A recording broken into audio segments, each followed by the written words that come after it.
ನಮಸ್ಕಾರ. ಮೆಗಾ ಸುದ್ದಿ ವಿಶೇಷ ಚರ್ಚಾ ಕಾರ್ಯಕ್ರಮಕ್ಕೆ ಸ್ವಾಗತ. ನಾನು ಸಂಪತ್ ಭಂಡಾರು. ಇತ್ತೀಚಿನ ದಿನಗಳಲ್ಲಿ ಹೃದಯಾಘಾತ ಪ್ರಕರಣಗಳು ಸರ್ವೇ ಸಾಮಾನ್ಯವಾಗಿದೆ. ಚಿಕ್ಕ ಪುಟ್ಟ ಮಕ್ಕಳಲ್ಲಿ ಹೃದಯಾಘಾತ ಆಗ್ತಾ ಇದೆ, ಶಾಲೆಯಲ್ಲಿ ಆಟವಾಡು ಮಕ್ಕಳಲ್ಲಿ ಹೃದಯಾಘಾತ ಆಗ್ತಾ ಇದೆ, ಯುವಕರಲ್ಲೂ ಕೂಡ ಯುವಕ ಯುವತಿಯರಲ್ಲೂ ಕೂಡ ಇತ್ತೀಚೆಗೆ ಹಾರ್ಟ್ ಅಟ್ಯಾಕ್ ಪ್ರಕರಣಗಳು ಹೆಚ್ಚಾಗ್ತಾ ಇವೆ.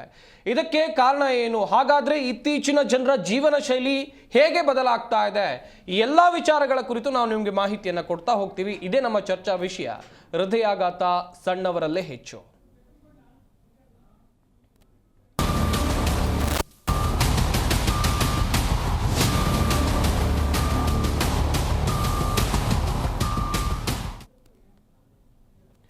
ರಾಜ್ಯದಲ್ಲಿ ದಿನೇ ದಿನೇ ಹೆಚ್ಚಾಗ್ತಾ ಇದೆ ಹೃದಯಾಘಾತ ಪ್ರಕರಣಗಳ ಸಂಖ್ಯೆ.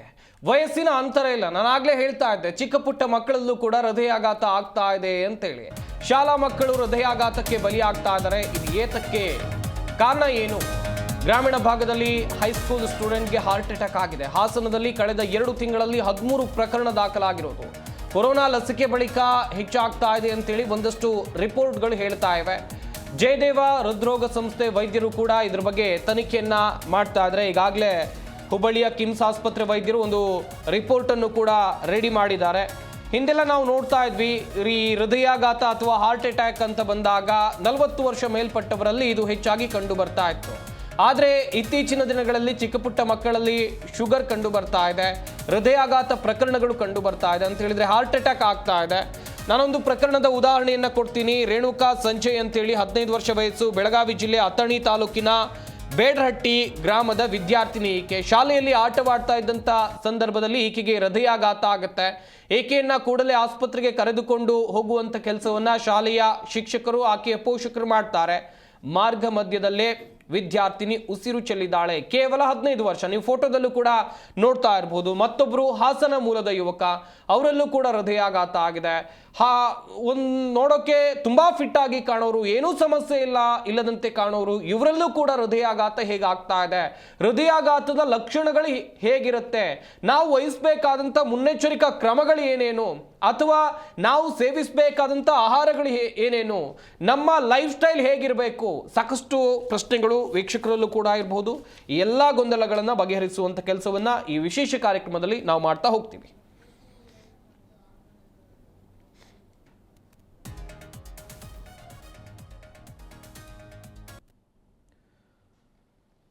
ಗಮನಿಸ್ತಾ ಇರ್ಬೋದು ವೀಕ್ಷಕರೇ, ನಾನು ಒಂದಷ್ಟು ಉದಾಹರಣೆಗಳನ್ನ ಕೊಡ್ತಾ ಇದ್ದೆ. ರಾಜ್ಯದಲ್ಲಿ ಏನೆಲ್ಲ ಆಗ್ತಾ ಇದೆ ಅಂತ ಹೇಳಿದ್ರೆ, ಈ ಹೃದಯಾಘಾತ ಪ್ರಕರಣಕ್ಕೆ ಸಂಬಂಧಿಸಿದಂತೆ ಚಿಕ್ಕ ಪುಟ್ಟ ಮಕ್ಕಳು ಹೇಗೆ ಪ್ರಾಣವನ್ನ ಕಳೆದುಕೊಳ್ತಾ ಇದ್ದಾರೆ, ಹಾಗೇನೆ ಯುವಕ ಯುವತಿಯರು ಪ್ರಾಣವನ್ನ ಕಳ್ಕೊಳ್ತಾ ಇದ್ದಾರೆ ಅಂತೇಳಿ ಇದೇ ವಿಚಾರದ ಕುರಿತು ಮಾಹಿತಿಯನ್ನ ಕೊಡ್ತಾ ಹೋಗ್ತೀವಿ. ನಮ್ಮ ಸ್ಟುಡಿಯೋದಲ್ಲಿ ಅತಿಥಿಗಳು ಕೂಡ ಜಾಯ್ನ್ ಆಗಿದ್ದಾರೆ. ಅವ್ರನ್ನೂ ಕೂಡ ನಮ್ಮ ಈ ಕಾರ್ಯಕ್ರಮಕ್ಕೆ ಬರಮಾಡ್ಕೊಳ್ತಾ ಹೋಗೋಣ. ಮೊದಲೇದಾಗಿ doctor Surekha Shetty, wellness and fitness trainer ನಮ್ಮ ಜೊತೆ ಇದ್ದಾರೆ. ಮೇಡಮ್ ನಮಸ್ಕಾರ, ಕಾರ್ಯಕ್ರಮಕ್ಕೆ ಸ್ವಾಗತ. ನಮಸ್ಕಾರ. ಹಾಗೇನೆ ಬೈಕರ್ ಆಗಿರುವಂತಹ ಹರ್ಷಿಣಿ ವೆಂಕಟೇಶ್ ಅವರು ನಮ್ಮ ಈ ಕಾರ್ಯಕ್ರಮದಲ್ಲಿದ್ದಾರೆ. ಮೇಡಮ್ ನಮಸ್ಕಾರ, ಕಾರ್ಯಕ್ರಮಕ್ಕೆ ಸ್ವಾಗತ. ಡಾಕ್ಟರ್ ಪ್ರದೀಪ್ ಹಾರನಹಳ್ಳಿ, ಹೃದ್ರೋಗ ತಜ್ಞರು, ಮಣಿಪಾಲ್ ಆಸ್ಪತ್ರೆ, ವೈಟ್ಫೀಲ್ಡ್, ಇವರು ಕೂಡ ನಮ್ಮ ಈ ಕಾರ್ಯಕ್ರಮದಲ್ಲಿದ್ದಾರೆ. ಸರ್ ನಮಸ್ಕಾರ, ಕಾರ್ಯಕ್ರಮಕ್ಕೆ ಸ್ವಾಗತ. ನಮಸ್ಕಾರ. ಹಾಗೇನೆ ಡಾಕ್ಟರ್ ಕೇಶವ್, ಹೃದ್ರೋಗ ತಜ್ಞರು, ಮಣಿಪಾಲ್ ಆಸ್ಪತ್ರೆ, ಏರ್ಪೋರ್ಟ್ ರೋಡ್, ಇವರು ಕೂಡ ನಮ್ಮ ಈ ಕಾರ್ಯಕ್ರಮದಲ್ಲಿದ್ದಾರೆ. ಸರ್ ನಮಸ್ಕಾರ, ಕಾರ್ಯಕ್ರಮಕ್ಕೆ ಸ್ವಾಗತ. Thank you sir. ನಮಸ್ಕಾರ. ಡಾಕ್ಟರ್ ಕೇಶವ್ ಸರ್, ಇವರಿಂದಲೇ ಶುರು ಮಾಡ್ತಾ ಹೋಗೋಣ. ಸರ್, ಇತ್ತೀಚೆಗೆ ಸಾಕಷ್ಟು ರಿಪೋರ್ಟ್ಗಳನ್ನ ನಾವು ನೋಡ್ತಾ ಇದ್ದೀವಿ. ಚಿಕ್ಕ ಪುಟ್ಟ ಮಕ್ಕಳು, ಯುವಕರು, ಯುವತಿಯರು, ಇವರಲ್ಲೇ ಹೃದಯಾಘಾತ ಪ್ರಕರಣಗಳು ಹೆಚ್ಚಾಗಿ ಕಂಡು ಬರ್ತಾ ಇದೆ. ಇದಕ್ಕೆ ಕಾರಣ ಏನೇನಿರಬಹುದು ಸರ್? ನೀವು ಹೇಳ್ದಂಗೆ 15-18 ವರ್ಷದ್ದು ಇದು ಬಹಳ ರೇರ್ ಅಥವಾ ಅನ್ಕಾಮನ್ ಅಂತ ಹೇಳ್ಬೋದು. ಇವ್ರಿಗೆ ಏನಾದ್ರೂ ಕಾಂಜನೈಟಲ್ ಹಾರ್ಟ್ ಡಿಸೀಸ್ ಅಥವಾ ಬೇರೆ ಏನಾದ್ರೂ ಕಾಯಿಲೆ ಇರಬಹುದು. ನಾವು ಹೆಂಗೆಸ್ಟ್ ಹೃದಯಾಘಾತ ಕಾಯಿಲೆ ನೋಡಿರೋದು 18-20-21 ವರ್ಷಕ್ಕೆ ನೋಡಿರ್ತೀವಿ. ಇದೆಲ್ಲ ಹೆಚ್ಚು ಕಡಿಮೆ ಸ್ಮೋಕಿಂಗ್ ಇದೆ, stress, smoking, unhealthy life style ಇದರ ಮೂಲಕ ಆಗಿರುತ್ತೆ. ಬಟ್ ನೀವ್ ಹೇಳ್ತಾ ಇರೋದು 15-18 ವರ್ಷದ್ದು, ಇದು ಯಾವುದು ನಮ್ಗೆ ಖಚಿತವಾಗಿ ಹೇಳಕ್ ಆಗಲ್ಲ. ಯಾಕಂದ್ರೆ ಯಾರ್ದು ECG ಮಾಡಿದಾರ, ಅದು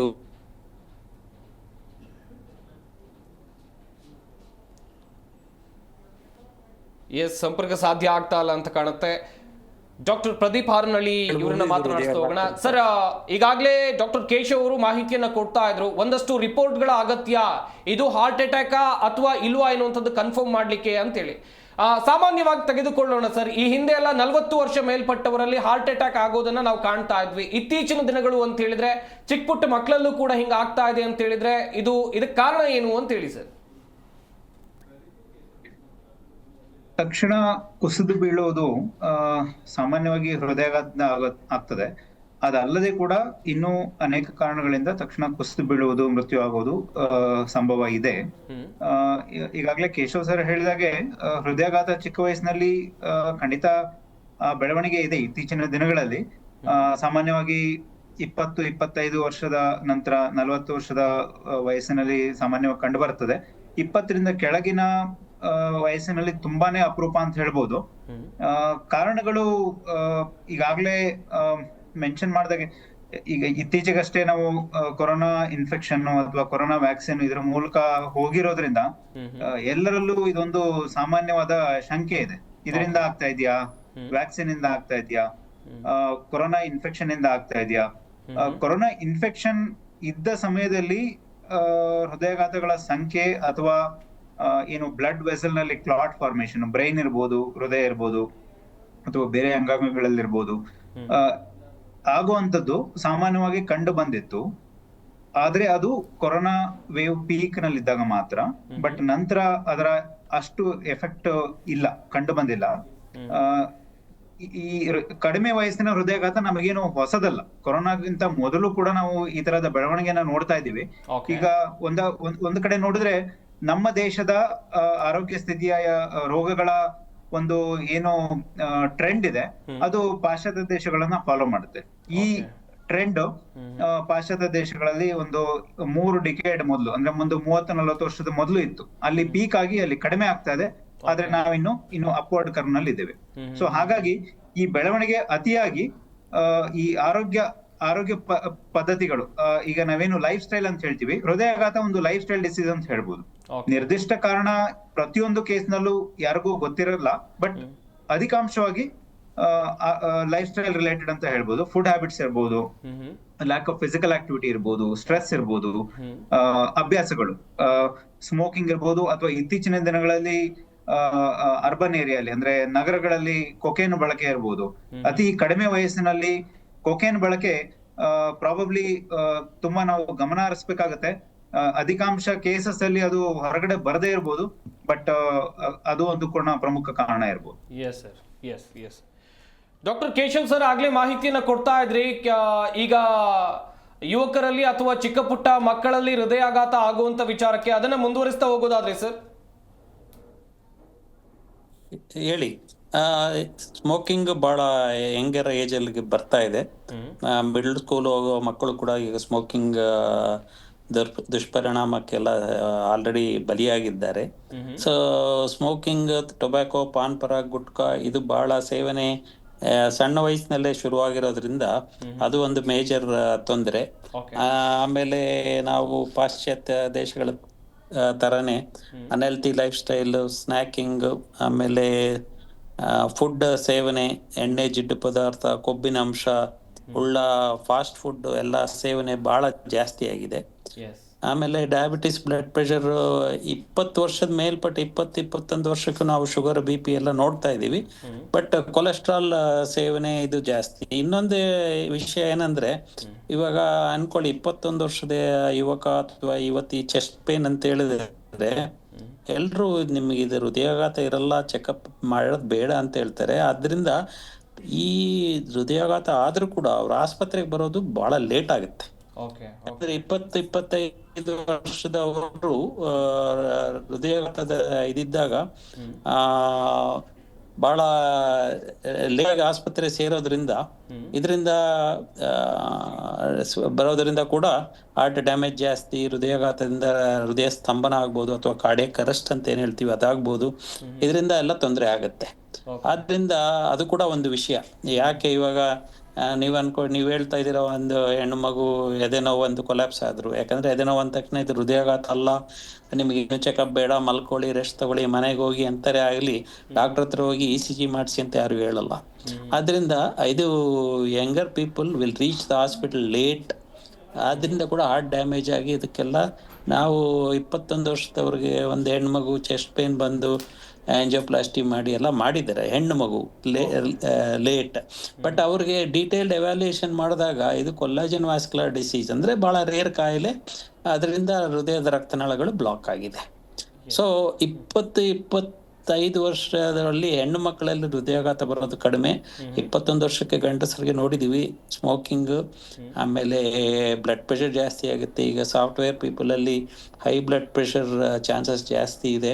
ಅವರು late working hours, unusual working hours, ರಾತ್ರಿ 3 ಗಂಟೆವರೆಗೂ ಕೆಲಸ ಮಾಡ್ತಾ ಇದ್ದಾರೆ, 12 ಗಂಟೆ 14 ಗಂಟೆ ಕೆಲಸ ಮಾಡ್ತಾರೆ. ಸ್ಟ್ರೆಸ್ ಜಾಸ್ತಿ ಇದೆ. ಈಟಿಂಗ್ ಹ್ಯಾಬಿಟ್ಸ್ ಅಥವಾ ಆಹಾರ ಸೇವನೆ ಪದ್ಧತಿ ಎಲ್ಲ ಕಂಪ್ಲೀಟ್ ಬದಲಾಗಿದೆ. ಆಮೇಲೆ ನಿದ್ದೆ ಇಲ್ಲ, ಒಬೇಸಿಟಿ ಜಾಸ್ತಿ ಇದೆ. ಆಮೇಲೆ ಇನ್ನು ಒಬೇಸಿಟಿ ಬಹಳ ಇಂಪಾರ್ಟೆಂಟ್ ಕಾರಣ, ಆಗ್ಲೇ ಹೇಳಿದ್ದಂಗೆ ಇದು lifestyle disease, obesity, lack of sleep, stress, ಇದೆಲ್ಲಿಂದ ತೊಂದರೆ ಆಗುತ್ತೆ. ಆಮೇಲೆ ಇನ್ನೊಂದು ಇದು newer trend of vaping, tobacco consumption, ಇದು ಕೂಡ ಜಾಸ್ತಿ ಆಗ್ತಾ ಇದೆ. ಇದೆಲ್ಲ ಸೇವನೆ ಪದ್ಧತಿ ಇದೆಲ್ಲಿಂದ ಹೃದಯಾಘಾತ ಚಾನ್ಸಸ್ ಜಾಸ್ತಿ ಇದೆ. ನೀವು ಅದರಿಂದ ಅದು ಲೈಫ್ ಸ್ಟೈಲ್ ಡಿಸೀಸ್. ಗವರ್ಮೆಂಟ್ ಅವರು ಟೊಬ್ಯಾಕೋ ಸೇವನೆ ಬಗ್ಗೆ ಬಹಳ ಇನ್ಫಾರ್ಮೇಶನ್ ಹೋಗ್ತಾ ಇದೆ, ಬಟ್ ಆದ್ರೂ smoking rates R high in India. ಅದರಿಂದ ಹೃದಯಾಘಾತ ಚಾನ್ಸಸ್ ನಾವು ಎಕ್ಸ್ಪೆಕ್ಟೆಡ್ ಪ್ರಕಾರ ಇನ್ನ 1-2 ದಶಕಗಳು ಎಜುಕೇಶನ್ ವೆಲ್ ಸರ್, ವೆಲ್ ಗಮನಿಸ್ತಾ ಇರ್ಬೋದು ವೀಕ್ಷಕರೇ, ತಜ್ಞ ವೈದ್ಯರು ಯಾವ ರೀತಿಯಾದಂತಹ ಮಾಹಿತಿಯನ್ನ ಕೊಡ್ತಾ ಇದ್ರು. ಒಂದಷ್ಟು ಮುನ್ನೆಚ್ಚರಿಕಾ ಕ್ರಮಗಳನ್ನ ಜನರು ಕೂಡ ವಹಿಸಬೇಕಾಗುತ್ತೆ. ಪಾಶ್ಚಿಮಾತ್ಯ ಜೀವನ ಶೈಲಿ ಅಂತ ಹೇಳಿದ್ರೆ ವೆಸ್ಟರ್ನ್ ಲೈಫ್ ಸ್ಟೈಲ್ ಮನುಷ್ಯರನ್ನ ಹೇಗೆಲ್ಲ ಕಾಡ್ತಾ ಇದೆ, ಹಾಗೇನೆ ಅವರು ಬೆಳೆಸ್ತಾ ಇರುವಂತ ದುಶ್ಚಟಗಳು ಹೇಗೆ ಕೆಲವೊಂದಿಷ್ಟು ಆರೋಗ್ಯ ಹಾನಿಗೆ ಕಾರಣವಾಗ್ತಾ ಇದೆ ಎನ್ನುವಂಥ ವಿಚಾರಕ್ಕೆ ಸಂಬಂಧಿಸಿದಂತೆ ಮಾಹಿತಿಯನ್ನ ಕೊಡ್ತಾ ಇದ್ರು.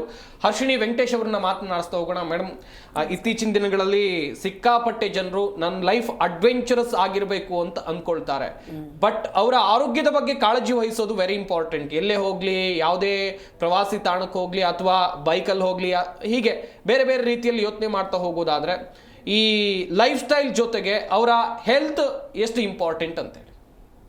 ಹೆಲ್ತ್ ಈಸ್ ವೆಲ್ತ್ ಎಲ್ಲರೂ ಹೇಳತಾರ. ಇಲ್ಲ, ಇವಾಗ ತಾನೇ ನಾವೆಲ್ಲ ಡಾಕ್ಟರ್ಸ್ ಎಲ್ಲ ಹೇಳಿದ್ರು life style is like very important. Life style ಮತ್ತೆ ಫುಡ್ ಹ್ಯಾಬಿಟ್ಸ್, ನಮ್ದು ಕುಡಿಯೋದು, ತಿನ್ನೋದು, ಮಲಗೋದು, ಇದು 3 ನಮಗೆ ಕರೆಕ್ಟ್ ಆಗಿದ್ರೆ, ಟೈಮ್ ಕರೆಕ್ಟ್ ಆಗಿ, the most important thing is we have to eat on time according to the biological clock.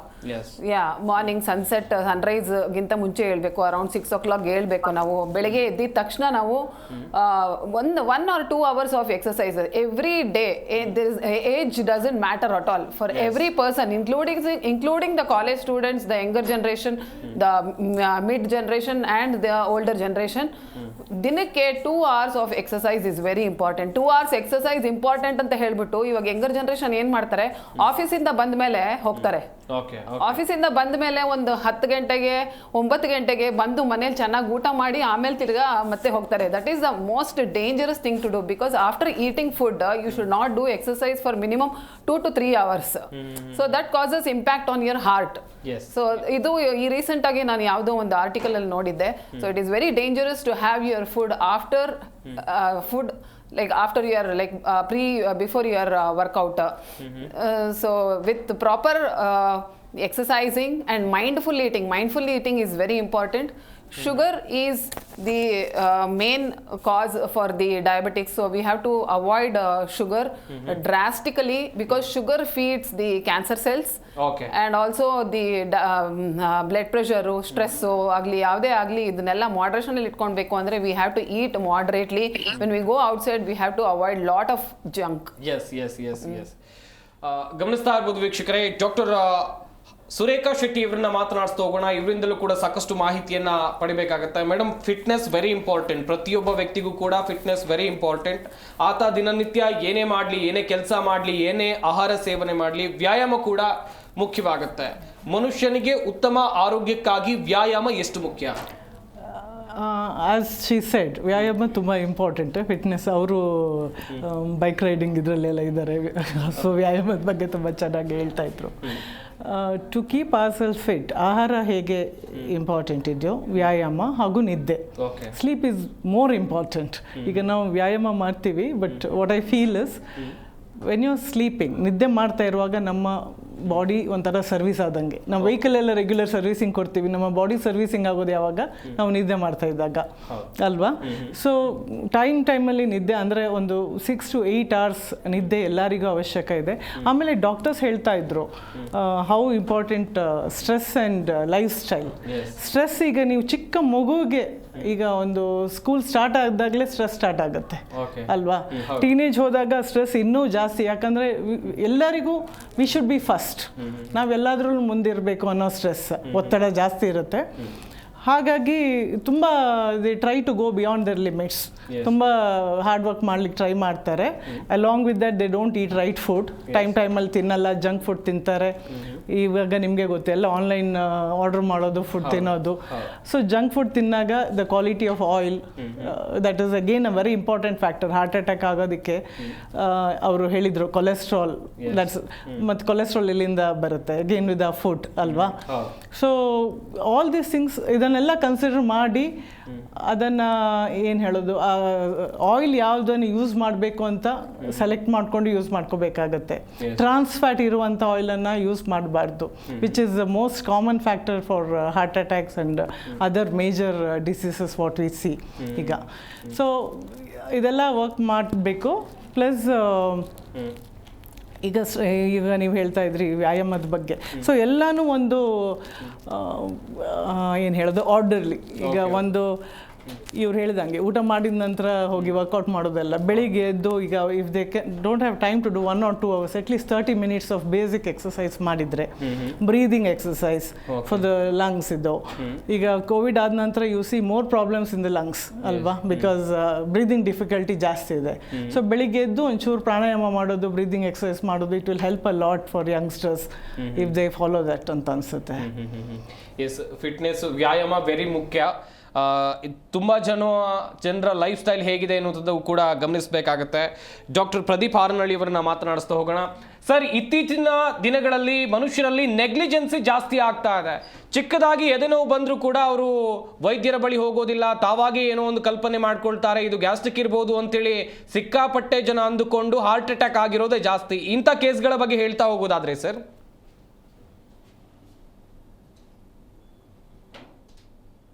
Sir, ನನ್ನ ಧ್ವನಿ ಕೇಳ್ತಾ ಇದೆಯಾ Pradeep sir? Sir sorry, voice ಕೇಳಿಲ್ಲ ನಿಮ್ದು. ಸರ್, ಇತ್ತೀಚಿನ ದಿನಗಳಲ್ಲಿ ಮನುಷ್ಯರಲ್ಲಿ ನೆಗ್ಲಿಜೆನ್ಸಿ ಜಾಸ್ತಿ ಆಗ್ತಾ ಇದೆ. ಚಿಕ್ಕದಾಗಿ ಎದೆನೋವು ಬಂದರೂ ಕೂಡ ಅದು ಗ್ಯಾಸ್ಟ್ರಿಕ್ ಅಂತೇಳಿ ಅವಾಯ್ಡ್ ಮಾಡೋದು ಅಥವಾ ನೆಗ್ಲೆಕ್ಟ್ ಮಾಡೋದು, ಹೀಗೆಲ್ಲ ಮಾಡಿ ಎಷ್ಟೋ ಜನ ಪ್ರಾಣವನ್ನ ಕಳ್ಕೊಳ್ತಾ ಇದ್ದಾರೆ. ಇಂಥ ಕೇಸ್ಗಳ ಬಗ್ಗೆ ಹೇಳ್ತಾ ಹೋಗೋದಾದ್ರೆ ಸರ್? ಸರ್ ಖಂಡಿತ ಈ ತರದ ಸನ್ನಿವೇಶಗಳು ನಾವು ಪ್ರತಿನಿತ್ಯ ನೋಡ್ತೇವೆ. ಹೆಚ್ಚಿನಂಶ ಜನಗಳಿಗೆ ಅವರು ಮಾಧ್ಯಮದಲ್ಲಿ ನೋಡ್ತಾನೆ ಇರ್ತಾರೆ, ಅಂದ್ರೆ ಅತಿ ಕಡಿಮೆ ವಯಸ್ಸಿನಲ್ಲಿ ಹೃದಯಾಘಾತ ಆಗ್ತದೆ ಅಂತ ಅಂದ್ಬಿಟ್ಟು. ಆದ್ರೂ ಕೂಡ ತಮ್ಮ ಆರೋಗ್ಯಕ್ಕೆ ಸಂಬಂಧಪಟ್ಟಂತೆ ಎದೆನೋವು ಕಾಣಿಸ್ಕೊಂಡಾಗ, ಪ್ರತಿಯೊಂದು ಕಂಡುಕೊಂಡಾಗ ಪ್ರತಿಯೊಬ್ಬರಿಗೂ ಫಸ್ಟ್ ನೆನಪಾಗೋದು ಗ್ಯಾಸ್ಟ್ರಿಕ್ ಅಂತ ಹೇಳಿ. ಗ್ಯಾಸ್ಟ್ರಿಕ್ ಮೆಡಿಸಿನ್ ತಗೊಳ್ಳೋದು, ಮತ್ತೊಂದು ತಗೊಳ್ಳೋದು, ಆಸ್ಪತ್ರೆ ತಲುಪೋದ್ರಲ್ಲಿ ವಿಳಂಬ ಆಗುವಂತದ್ದು, ಅಥವಾ ಮನೆಯಲ್ಲೇ ಏನಾದ್ರು ಸೆಲ್ಫ್ ಮೆಡಿಕೇಶನ್ ಮಾಡೋದಕ್ಕೆ ಪ್ರಯತ್ನ ಪಡುವಂತದ್ದು. ಇದರಿಂದ ತುಂಬಾ ಡಿಲೇ ಆಗ್ತದೆ. ಹೃದಯಾಘಾತ ಅತಿ ಶೀಘ್ರವಾಗಿ ನಾವು ಪತ್ತೆ ಹಚ್ಚಿದ್ರೆ ಏನು ಆಗೇ ಇಲ್ವೇನೋ ಅನ್ನೋ ಅಷ್ಟರ ಮಟ್ಟಿಗೆ ಅವರು ರಿಕವರ್ ಆಗ್ಬೋದು. ಅಷ್ಟು ಕ್ವಿಕ್ ಆಗಿ ಟ್ರೀಟ್ಮೆಂಟ್ ಆದ್ರೆ ಏನು ತೊಂದರೆನೆ ಆಗಿಲ್ಲ ಅನ್ನೋ ಅಷ್ಟರ ಮಟ್ಟಿಗೆ ಕ್ವಿಕ್ಲಿ ರಿಕವರ್ ಆಗ್ಬೋದು. ಮನೆಯಲ್ಲಿ ಕೂತು ಹೃದಯಾಘಾತಕ್ಕೆ ಚಿಕಿತ್ಸೆ ಸಂಭವ ಇಲ್ಲ. ತಕ್ಷಣ ಪತ್ತೆ ಹಚ್ಚಬೇಕು. ಒಂದು ಬೇಸಿಕ್ ಟೆಸ್ಟ್ ECG ಇತ್ತೀಚೆಗೆ ಎಲ್ಲಾ ಕಡೆ ಅವೈಲಬಲ್ ಇರುತ್ತೆ. ECG ಮಾಡಿ ಒಂದು ಕನ್ಸಲ್ಟೇಷನ್, ಇದರಿಂದ ಎಷ್ಟೋ ಇದರ ಹೃದಯಾಘಾತದ ಡಿಲೇಡ್ ಡಯಾಗ್ನೋಸಿಸ್ ಇಂದ ಆಗುವಂತ ಅನಾಹುತಗಳನ್ನ ನಾವು ತಪ್ಪಿಸಬಹುದು. ಮತ್ತೊಂದು ವಿಚಾರ ಹೇಳ್ಬೇಕಂದ್ರೆ, ಎಷ್ಟೋ ಜನಕ್ಕೆ ಕೊಲೆಸ್ಟ್ರಾಲ್ ಇರುತ್ತೆ, ಆದ್ರೆ ಮೆಡಿಸಿನ್ ತಗೊಳ್ಳೋದಕ್ಕೆ ರೆಡಿ ಇರೋದಿಲ್ಲ. ಅವ್ರಿಗೆ ಅನ್ನಿಸ್ತಾ ಇರುತ್ತೆ ನಾನು ಫುಡ್ ಅಲ್ಲಿ ಕಂಟ್ರೋಲ್ ಮಾಡ್ತೀನಿ,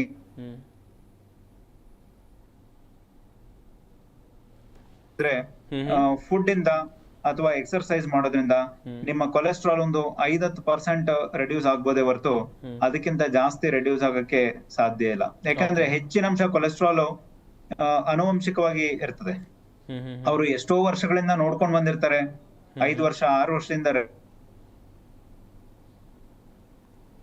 ವೆಲ್ ಗಮನಿಸ್ತಾ ಇರ್ಬೋದು ವೀಕ್ಷಕರೇ, ಡಾಕ್ಟರ್ ಪ್ರದೀಪ್ ಹಾರನಹಳ್ಳಿ ಅವರು ಸಾಕಷ್ಟು ಮಾಹಿತಿಯನ್ನು ಕೊಡ್ತಾ ಇದ್ರು. ಜನರ ನೆಗ್ಲಿಜೆನ್ಸಿ ಹೇಗಿರುತ್ತೆ, ನಿರ್ಲಕ್ಷ್ಯ ಹೇಗಿರುತ್ತೆ, ಏನಾದರೂ ಒಂದು ಸಣ್ಣ ಪುಟ್ಟದಾಗಿ ಎದೇನೋ ಕಾಣಿಸ್ಕೊಳ್ತು ಅಂತ ಹೇಳಿದ್ರೆ ಹತ್ತಿರದ ಆಸ್ಪತ್ರೆಗೆ ಹೋಗೋದು ಬಿಟ್ಟು ಅವರು ಗ್ಯಾಸ್ಟ್ರಿಕ್ ಅಂತೇಳಿ ಮನೆಯಲ್ಲೇ ಟ್ಯಾಬ್ಲೆಟ್ ಅನ್ನ ತಗೊಳ್ಳೋದು, ಈ ರೀತಿ ಎಲ್ಲ ಮಾಡ್ಕೊಂಡು ಪ್ರಾಣವನ್ನ ಕಳ್ಕೊಳ್ಳೋರು ಎಷ್ಟು ಮಂದಿ ಏನೋದಾಗಿ ಹೇಳ್ತಾ ಇದ್ರು. ಡಾಕ್ಟರ್ ಎಕ್ಸರ್ಸೈಸ್ ಮಾಡಿ ನಾನು ಫಿಟ್ ಆಗಿದ್ದೀನಿ ಅಂತಂದ್ರೆ ಅದು ಸ್ಮೋಕಿಂಗ್ ಮಾಡೋದು ಕಂಪನ್ಸೇಟ್ ಮಾಡೋದಿಲ್ಲ. ಸೊ ಈ ಪ್ರತಿಯೊಂದು ಅಂಶಗಳು ಒಂದಕ್ಕೊಂದು ಜೋಡ್ಕೊಂಡು ನಮ್ಮ ರಿಸ್ಕ್ ಜಾಸ್ತಿ ಆಗ್ತದೆ ಹೊರತು ಒಂದಕ್ಕೊಂದು ಎಸ್ ಸರ್, ಎಸ್. ಮುಂದಿನ ಹಂತದಲ್ಲಿ ಪ್ರದೀಪ್ ಸರ್ ನಿಮ್ಮಿಂದ ಮಾಹಿತಿಯನ್ನು ಪಡ್ಕೊಳ್ತಾ ಹೋಗ್ತೀನಿ. ಡಾಕ್ಟರ್ ಕೇಶವ್ ಸರ್, ಈಗ ಒಬ್ಬ ವ್ಯಕ್ತಿಗೆ ಹೃದಯಾಘಾತ ಆಯ್ತು ಅಂತ ಹೇಳಿದ್ರೆ ಒಂದು ಜಾಗದಿಂದ ಆತ ಆಸ್ಪತ್ರೆಗೆ ಹೋಗೋ ನಡುವಿನ ವೇಳೆಯಲ್ಲಿ ಈ ಗೋಲ್ಡನ್ ಅವರ್ ಅಂತಾರಲ್ಲ ಸರ್, ಇದ್ರ ಬಗ್ಗೆ ಹೇಳ್ತಾ ಹೋಗೋದಾದ್ರೆ sir. Golden hour, first hour ಅಲ್ಲಿ ಹೃದಯಾಘಾತ ಆದ್ರೆ ನೀವು ಇಮಿಡಿಯೇಟ್ ಟ್ರೀಟ್ಮೆಂಟ್ ಮಾಡಿದ್ರೆ ನಿಮ್ಮ ಹಾರ್ಟ್ ಮಸಲ್ ಡ್ಯಾಮೇಜ್ 0 ಡ್ಯಾಮೇಜ್ ಅಥವಾ 5% ಡ್ಯಾಮೇಜ್ ಅಲ್ಲೇ ರಿಕವರ್ ಆಗಿ 95% ಹಾರ್ಟ್ ಪೂರ್ತಿ ಚೆನ್ನಾಗಿ ಕೆಲಸ ಮಾಡ್ತಾ ಇರ್ಬೋದು. ಗೋಲ್ಡನ್ ಅವರ್ ಅಲ್ಲಿ damage is less than 5% to 10%. ಆದ್ರಿಂದ ಎದೆ ಉರಿ ಬಂತು, ಎದೆ ನೋವು ಬಂತು, ಈಗ ಪ್ರದೀಪ್ ಅವ್ರು ಹೇಳ್ದಂಗೆ 100 ಜನರಲ್ಲಿ ಆ ಹೃದಯಾಘಾತ ಬಂದ್ರೆ 25-30 ಜನ ಗ್ಯಾಸ್ಟ್ರಿಕ್ ಸಿಂಪ್ಟಮ್ ಅಂತಾನೆ ಅನ್ಕೋತಾರೆ. ಅಂದ್ರೆ ಎದೆ ಉರಿ ಬಂದಿದೆ. ಇವಾಗ ನನಗೆ ಯಾರಾದ್ರೂ ಫೋನ್ ಮಾಡಿ ನನಗೆ ಎದೆ ಉರಿ ಇದೆ ಅಂದ್ರೆ ನಾನು ಕೂಡ ಫೋನಲ್ಲಿ ಏನು ಹೇಳಕ್ಕಾಗಲ್ಲ, ECG ಮಾಡ್ಲೇಬೇಕಾಗತ್ತೆ. ಆದ್ರಿಂದ ಎದೆ ನೋವು, ಎದೆ ಉರಿ ಆ ತರ ಏನಾದ್ರು ಬಂದಾಗ ಫೋನಲ್ಲಿ ಟ್ರೀಟ್ಮೆಂಟ್ ತಗೊಳ್ಳೋದು ಅಥವಾ ಗ್ಯಾಸ್ಟ್ರಿಕ್ ಮೆಡಿಸಿನ್ ತಗೊಳ್ಳೋದು ಅದೆಲ್ಲ ಮಾಡೋದಕ್ಕೆ ಮುಂಚೆ ಒಂದು ECG ಮಾಡಿಸಿ ತಜ್ಞ ವೈದ್ಯರನ್ನು ಮೀಟ್ ಮಾಡಿ, ಕಾರ್ಡಿಯಾಲಜಿಸ್ಟ್ ಮೀಟ್ ಮಾಡಿ, ಅವರು ಇದು ಹೃದಯಾಘಾತ ಅಲ್ಲ ಗ್ಯಾಸ್ಟ್ರಿಕ್ ಅಂತ ಅವ್ರು ಹೇಳಿದ್ರೆ ಒಳ್ಳೇದು. ಅಥವಾ ಇದು ಗ್ಯಾಸ್ಟ್ರಿಕ್ ಅಲ್ಲ ಹೃದಯಾಘಾತ ಅಂತ ಹೇಳಿದ್ರೆ ಇಮಿಡಿಯೇಟ್ ಟ್ರೀಟ್ಮೆಂಟ್ ಮಾಡೋದ್ರಿಂದ ಫಸ್ಟ್ ಅವರ್ ಗೋಲ್ಡನ್ ಅವರ್ ಅಲ್ಲಿ ನಿಮ್ಮ ಹಾರ್ಟ್ ಮಸಲ್ ಡ್ಯಾಮೇಜ್ ಬರೀ 5% ಇರುತ್ತೆ.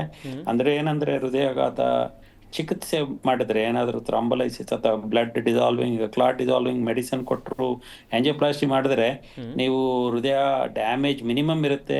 ಹೃದಯಾಘಾತ ಆದ್ಮೇಲೆ ಕೂಡ ಒಂದು 4-5 ಕಿಲೋಮೀಟರ್ ನಡಿಬಹುದು, ಮೆಟ್ಲತ್ಬಹುದು, ಟ್ರಾವೆಲ್ ಮಾಡ್ಬೋದು, ಓಡಾಡ್ಬೋದು. ಅದೆಲ್ಲ ಬಹಳ ಒಳ್ಳೆ ಸೂಚನೆ. ನೀವು ಎಷ್ಟು ಜಲ್ದಿ ಹಾಸ್ಪಿಟ್ಲಿಗೆ ಹೋದ್ರೆ ಡಾಕ್ಟರ್ ಅಷ್ಟು ಜಲ್ದಿ ನಿಮ್ಮ ಹೃದಯದ ರಕ್ತನಾಳಗಳ ಬ್ಲಾಕ್ ನ ಕ್ಲಿಯರ್ ಮಾಡಿದ್ರೆ ನಿಮಗೆ ಹೃದಯ ಸ್ತಂಭನ ಆಗೋದು ಕೂಡ ನಿಂತೋಗುತ್ತೆ. ಇವಾಗ ಹೇಳಿದ್ರು 100 ಜನಕ್ಕೆ ಹೃದಯಾಘಾತ ಆದ್ರೆ 10 ಜನ ಹಾಸ್ಪಿಟ್ಲ್ಗೆ ರೀಚ್ ಆಗಲ್ಲ. ನೀವು ಹೇಳೋದು 4-5 ವ್ಯಕ್ತಿಗಳು ಯಾರ್ಯಾರು ಹೇಳಿದಿರಿ, ಅವರು ಹೃದಯ ಹಾಸ್ಪಿಟಲ್ ರೀಚ್ ಆಗಕ್ಕೂ ಮೊದಲೇ ಕೊಲಾಪ್ಸ್ ಆದ್ರು, ಅಂದ್ರೆ ಹಾರ್ಟ್ ಸ್ಟಾಪ್ ಆಯ್ತು. ಅವಾಗ ನಾವು DC ಶಾಕ್ ಮಾಡ್ಲಿಲ್ಲ ಅಥವಾ ಶಾಕ್ ಮಾಡಿ ರಿಸಸಿಟೇಷನ್ CPR ಮಾಡ್ಲಿಲ್ಲ, ಆದ್ರಿಂದ ಅವರು ಹೃದಯಾಘಾತ ಸ್ಟಾಪ್ ಆಯ್ತು. ನೀವು ಎಷ್ಟೋ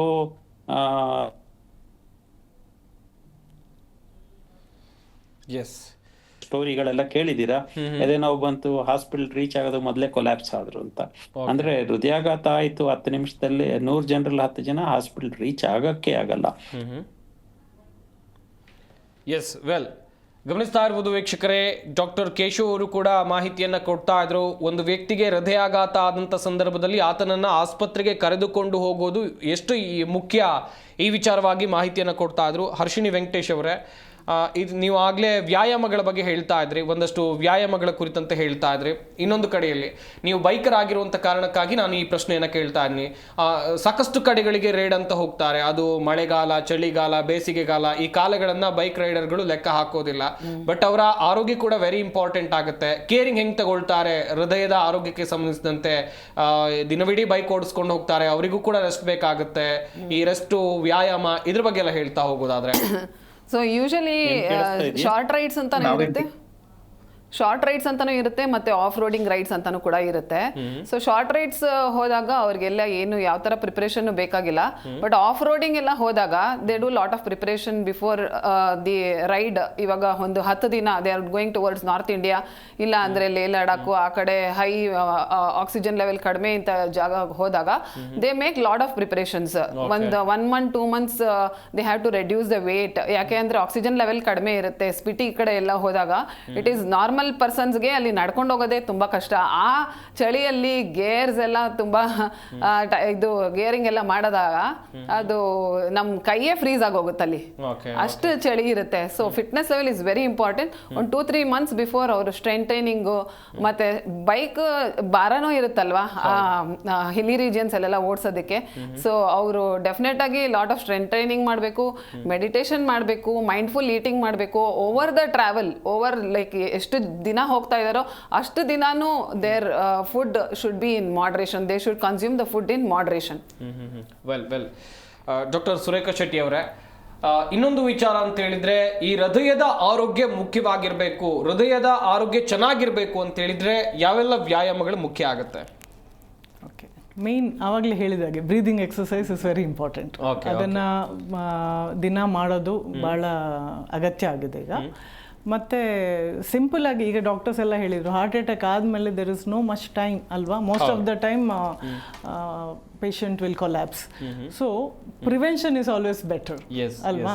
ಆ ಹಂತಕ್ಕೆ ತಲುಪಲೇಬಾರ್ದು ನಾವು. ಪ್ರಿವೆನ್ಷನ್ ಹೇಗೆ ಮಾಡ್ಬೋದು? There are some simple solutions what they can do. Like for example ಈಗ omega 3 is a supplement what anybody can take. ಅದರಲ್ಲಿ ಏನೂ ಸೈಡ್ ಎಫೆಕ್ಟ್ಸ್ ಇಲ್ಲ. ಸೊ ಅದನ್ನು ಕನ್ಸ್ಯೂಮ್ ಮಾಡಿಕೊಂಡು they can keep good health. ಮತ್ತು ಇನ್ನೊಂದು ಆ್ಯನ್ಯುವಲ್ ಚೆಕಪ್. ಸುಮಾರು ಜನ ಮೊದಲೆಲ್ಲ ಏನಿತ್ತು 40-45 ಇಯರ್ಸ್ ಆದ ನಂತರ ಆ್ಯನ್ಯುವಲ್ ಚೆಕಪ್ ಅಂದರೆ ಒಂದು ಸಾರಿ ಮಾಡಬೇಕು. ಇವಾಗ ಹಾಗಲ್ಲ. Even earlier age, even 30s people should go for annual checkup. ನೋಡ್ಕೋಬೇಕು ಅವರು ಹೃದಯ ಯಾವ ಥರ ಇದೆ, ಟೋಟಲ್ ಬಾಡಿ ಕಂಡೀಷನ್ ಹೇಗಿದೆ.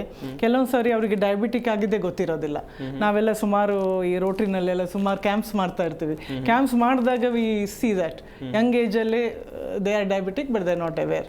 ಯಾಕೆ ಸುಸ್ತಾಗ್ತಾ ಇದೆ? ಅವ್ರು ಏನು ಅನ್ಕೋತಾರೆ, ನಾವು ಓಡಾಡ್ತಿದ್ದೀವಿ ಅದಕ್ಕೆ ಸುಸ್ತಾಗ್ತದೆ. ವ್ಯಾಯಾಮ ಮಾಡೋದು ಅಲ್ಲೂ ಅಷ್ಟೇ, it is very important for them to do exercise ಅಲ್ವಾ.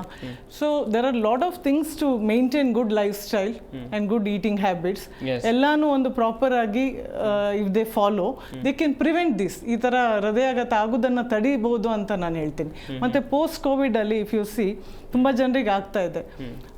ಡಾಕ್ಟರ್ ಹೇಳ್ದಂಗೆ ಕೋವಿಡ್ ಟೈಮಲ್ಲಿ ತುಂಬ ಕ್ಲಾಟ್ಸ್ ಜನರೇಟ್ ಆಗ್ತಾ ಇತ್ತು ಅಂದರೆ ಬಾಡಿ ಒಳಗಡೆ. ಸೊ ಆ ಕ್ಲಾಟ್ಸ್ ಇದ್ದಾಗ ಸ್ಟ್ರೋಕ್ ಆಗೋದು, ಹಾರ್ಟ್ ಅಟ್ಯಾಕ್ ಆಗೋದು chances are very high. So ಅದನ್ನು ಅವಾಯ್ಡ್ ಮಾಡಲಿಕ್ಕೆ there are lot of simple solutions ಅವರು ಫುಡ್ಡಲ್ಲೇ. ಅದನ್ನು ಅವರು ಫಾಲೋ ಮಾಡಬೇಕು ಅಂತ ಹೇಳ್ತಾರೆ. ಇದೆಲ್ಲ ಮಾಡಿನೂ ಹಾರ್ಟ್ ಅಟ್ಯಾಕ್ಸ್ ಆಗ್ತಾ ಇದೆ ಅಲ್ವಾ, ಇದೆಲ್ಲ ಮಾಡಿದ್ರು ಹಾರ್ಟ್ ಅಟ್ಯಾಕ್ಸ್ ಆಗ್ತಾ ಇದೆ. ರೀಸೆಂಟ್ ಆಗಿ ನಮ್ಮ ಫ್ರೆಂಡ್ ಅವರು he is so fit ಅಂದ್ರೆ every day he does swimming, moderate eating, everything is too good, but still he had a heart attack. It was very like you know accept ಮಾಡಕ್ಕೆ ಆಗಿಲ್ಲ. ಏನು ಅಂತ ನೋಡಿದ್ರೆ ಅವ್ರಿಗೆ ಕ್ಯಾಲ್ಸಿಯಂ ಡೆಪಾಸಿಟ್ ಆಗಿತ್ತು heart ಅಲ್ಲಿ. So this was because if he had done some regular checkup or something like regularly he would have avoided that ಅಲ್ವಾ. So regular checkups is like very very important. ಇಲ್ಲಿ calcium deposit ಅಂದಾಗ ಈಗ doctors will tell ಆಯಿತು ಒಂದು 3 months calcium ತಗೊಳ್ಳಿ ಅಂತ. Patients ಏನು ಮಾಡ್ತಾರೆ ಅದನ್ನು ಕಂಟಿನ್ಯೂ ತಗೊಳ್ತಾನೆ ಹೋಗ್ತಾರೆ. There will be excess calcium. ಆವಾಗ ಅದು ಡೆಪಾಸಿಟ್ ಆಗುತ್ತೆ. If it is depositing in heart then they have heart attack. Any other ಇದು they you see that shoulder pain ಅದು ಇದು because of excess calcium deposit. Everything should be under guidance. They have to take the supplements ಸ್ವಲ್ಪ time ಮಾತ್ರ. ಒಂದು ಹೇಳಿದ ಮೇಲೆ ವರ್ಷ ಪೂರ್ತಿ ತಗೊಳ್ತಾನೆ ಇರಬಾರ್ದು if it is not required. Okay doctor Pradeep sir, ಈಗ ನೀವು ಸಾಕಷ್ಟು ಪೇಷಂಟ್ಗಳಿಗೆ ಟ್ರೀಟ್ಮೆಂಟನ್ನು ಕೊಡ್ತೀರಿ, ಸಾಕಷ್ಟು ಕೇಸ್ಗಳನ್ನು ಕೂಡ ಅಟೆಂಡ್ ಮಾಡಿದಿರಿ. ಇಲ್ಲಿ ಮುಖ್ಯವಾಗಿ ಹೃದಯಾಘಾತ ಆಗುವಂಥ ಸಂದರ್ಭದಲ್ಲಿ ಬರುವಂಥ ಸಿಂಪ್ಟಮ್ಸ್ಗಳ ಬಗ್ಗೆ ಹೇಳ್ತಾ ಹೋಗೋದಾದ್ರೆ ಸರ್, ಕೆಲವರಿಗೆ ಗೊತ್ತೇ ಆಗೋದಿಲ್ಲ ಇದು ಹಾರ್ಟ್ ಅಟ್ಯಾಕ್ ಸಿಂಪ್ಟಮ್ಸ್ ಅಂತೇಳಿ. ಇದ್ರ ಬಗ್ಗೆ ಜನರಿಗೆ ಮಾಹಿತಿಯನ್ನು ಕೊಡ್ತಾ ಹೋಗೋದಾದ್ರೆ ಸರ್. ಪ್ರಮುಖವಾಗಿ ಹೃದಯಾಘಾತ ಅಂತ ಬಂದ್ರೆ ಎದೆ ನೋವು, ಚೆಸ್ಟ್ ಪೇನ್, ಇದು ಒಂದು ಪ್ರಮುಖವಾದ ಸಿಂಪ್ಟಮ್. ಕೆಲವರು ನೋವು ಅಂತ ಕರೀತಾರೆ, ಕೆಲವರು ಟೈಟ್ನೆಸ್ ಅಂತಾರೆ, ಕೆಲವರು ಎದೆ ಭಾರ ಆಗ್ತಿದೆ ಅಂತಾರೆ, ಕೆಲವರು ಉರಿ ಅಂತ ಹೇಳ್ತಾರೆ. ಪ್ರತಿಯೊಬ್ರು ಬೇರೆ ಬೇರೆ ವರ್ಡ್ ನ ಚೂಸ್ ಮಾಡ್ಬೋದು. ಆದ್ರೆ ನಾವು ಒಂದ್ ಅಂಶ ಏನ್ ಅನ್ಕೋಬೇಕು ಅಂತಂದ್ರೆ ಎದೆಯಲ್ಲಿ ಆಗ್ತಿರೋಂತ ಸಿಂಪ್ಟಮ್. ಪ್ರತಿಯೊಬ್ರು ಬೇರೆ ಬೇರೆ ವರ್ಡ್ ನ ಯೂಸ್ ಮಾಡಿ ಸಿಂಪ್ಟಮ್ ನ ಡಿಸ್ಕ್ರೈಬ್ ಮಾಡ್ಬೋದು. ಅಧಿಕವಾಗಿ ಸ್ವೆಟಿಂಗ್ ಆಗುವಂತದ್ದು ನೋವಿನ ಜೊತೆ. ಆಮೇಲೆ ಹೆಚ್ಚಿನ ಜನ ಅನ್ಕೊಂತಾರೆ ಎದೆ ನೋವು ಅಂತಂದ್ರೆ ಲೆಫ್ಟ್ ಸೈಡ್ ಅಲ್ಲಿ ಆಗುತ್ತೆ, ರೈಟ್ ಸೈಡ್ ಅಲ್ಲಿ ಆದ್ರೆ ಅದು ಹೃದಯಾಘಾತದ ಚಿಹ್ನೆ ಅಲ್ಲ ಅಂತ ಅನ್ಕೋತಾರೆ. ಸಾಮಾನ್ಯವಾಗಿ ಹೃದಯಾಘಾತದ ಎದೆ ನೋವು ಮಧ್ಯಭಾಗದಲ್ಲಿ ಕಾಣಿಸ್ಕೊಳ್ಳುತ್ತೆ. ಯಾರು ಕೂಡ ಹೃದಯಾಘಾತದ ನೋವನ್ನ ಒಂದು ಬೆರಳಿನಿಂದ ತೋರ್ಸಕ್ ಬರಲ್ಲ. ಅದು ಸಾಮಾನ್ಯವಾಗಿ ಎಲ್ಲಾ ಕಡೆನೂ ಸ್ಪ್ರೆಡ್ ಆಗಿರ್ತದೆ. ಇದೊಂದು ಪ್ರಮುಖವಾಗಿ ನಾವು ತಿಳ್ಕೊಬೇಕಿರೋದು. ಎಷ್ಟೋ ಜನಕ್ಕೆ ವಾಮಿಟಿಂಗ್ ಆಗುವಂಥದ್ದು, ಈ ನೋವು ಹೊಟ್ಟೆ ಭಾಗದಲ್ಲೂ ಕಾಣಿಸ್ಬೋದು, ಕುತ್ತಿಗೆನಲ್ಲೂ ಕಾಣಿಸ್ಬೋದು, ಕೈಗೆ ಸ್ಪ್ರೆಡ್ ಆಗ್ತಿರೋ ತರ ಕಾಣಿಸ್ಬೋದು. ಇದೆಲ್ಲ ಹೃದಯಾಘಾತದ ಚಿಹ್ನೆಗಳಾಗಿರ್ಬೋದು. ಇದು ಒಂದು ಪ್ರಮುಖವಾದ ಅಂಶ. ಅದೇ ರೀತಿ ವಯಸ್ಸಾದಾಗೆ ಒಂದು 60-70 ವರ್ಷ ವಯಸ್ಸಾದವ್ರಿಗೆ ಅಥವಾ ತುಂಬಾ ವರ್ಷ ಡಯಾಬಿಟಿಸ್ ಇರೋಂಥವ್ರಿಗೆ ಎದೆನಲ್ಲಿ ನೋವು ಕಾಣಿಸ್ಕೊಳ್ದೇನೆ ಇರ್ಬೋದು. ಎದೆ ನೋವು ಇಲ್ಲದೆ ಕೂಡ ಅದು ಹೃದಯಾಘಾತದ ಲಕ್ಷಣ ಆಗಿರ್ಬೋದು. ಒಂದು ಅತಿಯಾದ ಆಯಾಸ ಆಗೋದಂಥದ್ದು, ಹೊಟ್ಟೆ ಹಸಿವಿಲ್ಲ ಅಂತ ಹೇಳೋದಿರ್ಬೋದು. ತುಂಬಾ ಸಿಂಪಲ್ ಪ್ರೆಸೆಂಟೇಶನ್ ಕೂಡ ಎಷ್ಟೋ ಸಲ ಹೃದಯಾಘಾತದ ಚಿಹ್ನೆಗಳಾಗಿರುತ್ತೆ. ಪ್ರಮುಖವಾಗಿ ವಯಸ್ಸಾದವರು ಮತ್ತು ಡಯಾಬಿಟಿಸ್ ಇರುವಂತವ್ರು. ಇವರು ಬರೀ ಎದೆ ನೋವಿಗೆ ಕಾಯ್ತಾ ಕೂತ್ರೆ ಬಹುಶಃ ಅಧಿಕಾಂಶ ಹೃದಯಾಘಾತಗಳು ರೆಕಗ್ನೈಸ್ ಆಗದೆ ಇರಬಹುದು. ಸೊ ಅವರಲ್ಲಿ ಬರೀ ಉಸಿರಾಟದ ಕಷ್ಟ ಆಗೋದು, ಆಯಾಸ ಆಗೋದು, ಇದು ಕೂಡ ಹೃದಯಾಘಾತದ ಚಿಹ್ನೆಗಳಾಗಿರ್ಬೋದು. ಅಥವಾ ತಕ್ಷಣ ಕುಸಿದು ಬೀಳುವಂತದ್ದು, ಇದು ಕೂಡ ಹೃದಯಾಘಾತದ ಒಂದು ಪ್ರಮುಖ ಪ್ರಾರಂಭಿಕ ಲಕ್ಷಣ ಆಗಿರೋ ಸಾಧ್ಯತೆ ಇದೆ. Yes sir, yes. ಚಿಕ್ಕ ಪುಟ್ಟ ಮಕ್ಕಳು ಹಾಗೇನೆ ಯುವಕರು, ಹಿರಿಯರು, ಇವರಲ್ಲಿ ಹೃದಯಾಘಾತ ಪ್ರಕರಣಗಳು ಹೆಚ್ಚಾಗ್ತಾ ಇರುವಂತ ವಿಚಾರದ ಬಗ್ಗೆ ನಾವು ನಿಮ್ಗೆ ಮಾಹಿತಿಯನ್ನ ಕೊಡ್ತಾ ಇದ್ವಿ. ಹಾರ್ಟ್ ಅಟ್ಯಾಕ್ ಆಗಬಾರ್ದು ಅಂತ ಹೇಳಿದ್ರೆ ಮನುಷ್ಯ ಏನು ಮಾಡಬೇಕು, ಯಾವ ರೀತಿಯಾದಂಥ ಜೀವನ ಶೈಲಿಯನ್ನ ಅನುಸರಿಸಬೇಕು, ಏನು ಆಹಾರವನ್ನ ಸೇವನೆ ಮಾಡಬೇಕು, ಈ ವಿಚಾರವಾಗಿ ತಜ್ಞರು ಮಾಹಿತಿಯನ್ನ ಕೊಡ್ತಾ ಇದ್ದಾರೆ. ಡಾಕ್ಟರ್ ಕೇಶವ್ ಸರ್ ಅವ್ರನ್ನ ಮಾತನಾಡಿಸ್ತಾ ಹೋಗೋಣ. ಅವರಿಂದಲೂ ಕೂಡ ಸಾಕಷ್ಟು ಮಾಹಿತಿಯನ್ನ ಪಡ್ಕೊಳ್ಬೇಕಾಗತ್ತೆ. ಸರ್, ಈಗ ಹೃದ್ರೋಗ ಸಮಸ್ಯೆ ಇರೋರು, ಅವರು ಯಾವ ವಯಸ್ಸಿನವರೇ ಆಗಿರಲಿ, ಒಂದ್ಸಲ ಡಾಕ್ಟರ್ ಹತ್ರ ಹೋಗ್ತಾರೆ, ಅವರಿಗೆ ಹೃದಯ ಸಂಬಂಧಿ ಕಾಯಿಲೆ ಅಥವಾ ಏನಾದರೂ ಸಮಸ್ಯೆ ಇದೆ ಅಂತ ಗೊತ್ತಾಗುತ್ತೆ. ಅಂಥವರು ದಿನನಿತ್ಯ ಯಾವ ರೀತಿಯಾಗಿ ಅವರ ಲೈಫ್ ಸ್ಟೈಲ್ ಇರಬೇಕು, ಯಾವ ರೀತಿಯಾಗಿ ಕೇರ್ ತಗೋಬೇಕು ಸರ್? ಇವಾಗ ಹೃದಯಾಘಾತ ಆಗೋದಕ್ಕೆ ಮೇನ್ ಕಾರಣಗಳು smoking, diabetes, blood pressure, cholesterol. ಇವು 4 ಮೇನ್ ಇಂಪಾರ್ಟೆಂಟ್. ಇವಾಗ ನಿಮ್ಮ ಶುಗರ್ ಬಹಳ ಚೆನ್ನಾಗಿ ಕಂಟ್ರೋಲ್ ಇಟ್ಕೊಳ್ಳಿ. ಅದನ್ನ ಧೂಮ್ರಪಾನ ಫುಲ್ ಆಗಿ ಬಿಟ್ಬಿಡಿ, ಮುಟ್ಲೇಬಾರ್ದು ಧೂಮ್ರಪಾನವನ್ನ. ಆಮೇಲೆ ಸಕ್ಕರೆ ಕಾಯಿಲೆ, BP, ಕೊಲೆಸ್ಟ್ರಾಲ್, ಇವು 3 ಹೆಚ್ಚಾಗಿ ಕಂಟ್ರೋಲ್ ಇಟ್ಕೊಂಡ್ರೆ ಮತ್ತೆ ಹೃದಯಾಘಾತ ಆಗೋ ಚಾನ್ಸಸ್ ಕಡಿಮೆ. ಆಮೇಲೆ 5ನೇ ವಿಷಯ, ಎಕ್ಸರ್ಸೈಸ್ ಮಾಡಿ. ನಿಮ್ ಹಾರ್ಟ್ ಡ್ಯಾಮೇಜ್ ಆಗಿದೆ, ಹಾರ್ಟ್ ಅಟ್ಯಾಕ್ ಆಗಿದೆ ಅಂದ್ರೆ ನಿಮ್ ಡಾಕ್ಟರ್ನ ಕೇಳಿ ಎಷ್ಟು ಎಕ್ಸರ್ಸೈಸ್ ಮಾಡ್ಬೇಕು ಅದು ಕೇಳಿ ಅದಕ್ಕೆ ತಕ್ಕಂಗೆ ಮಾಡಿ. ಯಾಕೆ ಅಲ್ಲ ಹೇಳ್ದಂಗೆ 30 ನಿಮಿಷ per day for 5 days a week, 150 minutes.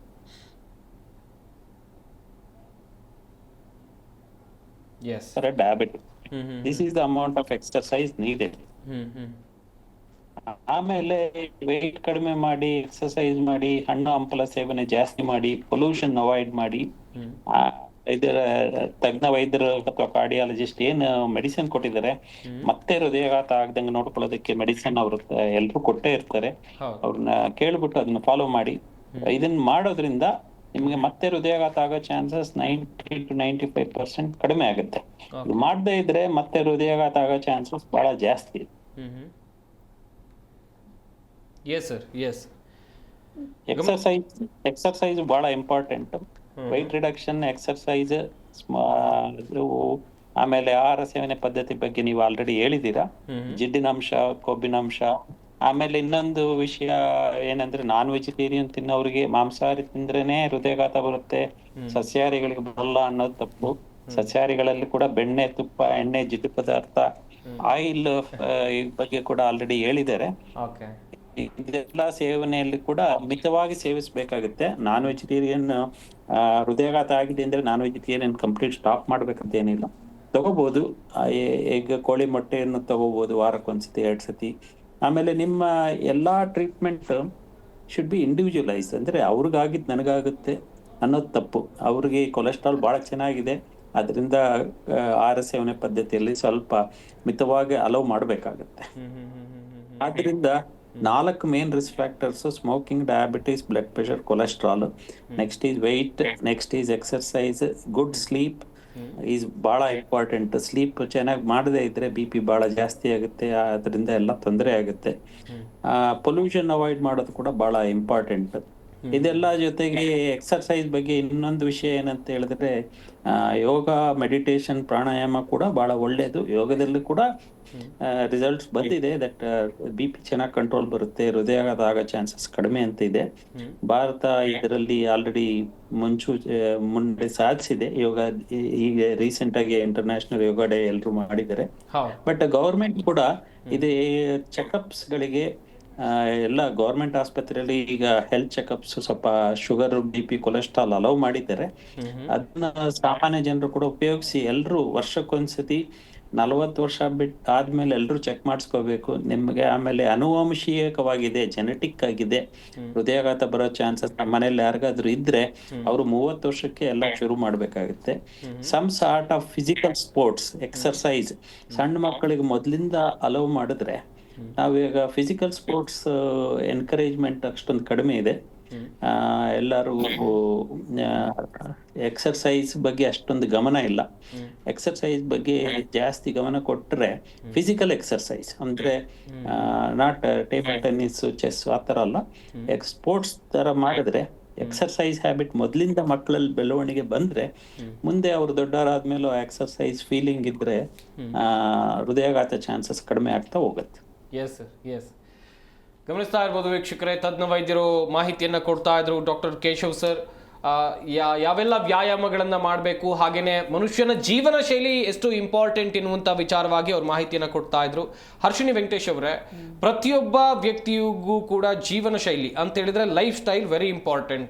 ಇತ್ತೀಚಿನ ದಿನಗಳಲ್ಲಿ ಏನಾಗ್ತಾ ಇದೆ ಅಂತ ಹೇಳಿದ್ರೆ, ಯಾವುದೋ ಟೈಮಿಗೆ ಕೆಲಸ ಮಾಡ್ತಾರೆ, ಇನ್ನೆಷ್ಟೊತ್ತಿಗೋ ನಿದ್ದೆ ಮಾಡ್ತಾರೆ, ಏನೇನೋ ಆಹಾರ ಸೇವನೆ ಮಾಡ್ತಾರೆ, ಇದರ ನಡುವಲ್ಲಿ ಪಾರ್ಟಿ, ಪಬ್ಬು ಇದೆಲ್ಲವೂ ಕೂಡ ಮನುಷ್ಯನ ಆರೋಗ್ಯದ ಮೇಲೆ ತುಂಬಾ ಹಾನಿಯನ್ನ ಮಾಡ್ತಾ ಇದೆ. ಈ ವಿಚಾರವಾಗಿ ಹೇಳ್ತಾ ಹೋಗೋದಾದ್ರೆ, you are the master of your own destiny ಅಲ್ವಾ? ಸೊ ನಾವು self awareness is very important for everyone, including the children or anyone. So mindful eating, ನಾನು ಮೊದಲೇ ಹೇಳ್ದಂಗೆ mindful eating is like very very important. ಮತ್ತು ರಾತ್ರಿ ಮಲಗೋದು that around 10 to 11 o'clock ಆ ಟೈಮಲ್ಲಿ ಮಲಗೋದು very important. ಇವಾಗ night shift ಇರೋರು ಎಲ್ಲ ಇರ್ತಾರೆ, ಅವರು ಹೆಲ್ತ್ಗೆ ಏನು ಇಂಪಾರ್ಟೆನ್ಸೇ ಕೊಡೋದಿಲ್ಲ. ಇವಾಗ ಈಗ ಯಂಗರ್ ಜನ್ರೇಷನ್ ಇರೋರು they don't give, because they will not understand. ನಾವು ಇದೆಲ್ಲ ಅವ್ರಿಗೆ ಎಫೆಕ್ಟ್ ಆಗೋದು ಒಂದು 10 years 15 years ಆದಮೇಲೆ. ಇವಾಗ ಅವ್ರಿಗೆ ಅದಕ್ಕೆ ತಡ್ಕೊಳ್ಳೋದಕ್ಕೆ ಸ್ಟ್ಯಾಮಿನಾ ಎಲ್ಲ ಇರುತ್ತೆ ಇವಾಗ, ಬಟ್ ಆಮೇಲೆ ಒಂದು 10 years ಆದಮೇಲೆ ಎಫೆಕ್ಟ್ ಆಗುತ್ತೆ. ಇವಾಗ ಏನು ಹೇಳಿದ್ರು ಯಂಗರ್ ಜನ್ರೇಷನ್ ಇವಾಗ ಕೇಳೋದಿಲ್ಲ. ಟೀನೇಜರ್ಸ್ ನಮ್ಮ ಪೇರೆಂಟ್ಸ್ ಮಾತು ಕೇಳೋದೇ ಇಲ್ಲ ಇವಾಗ.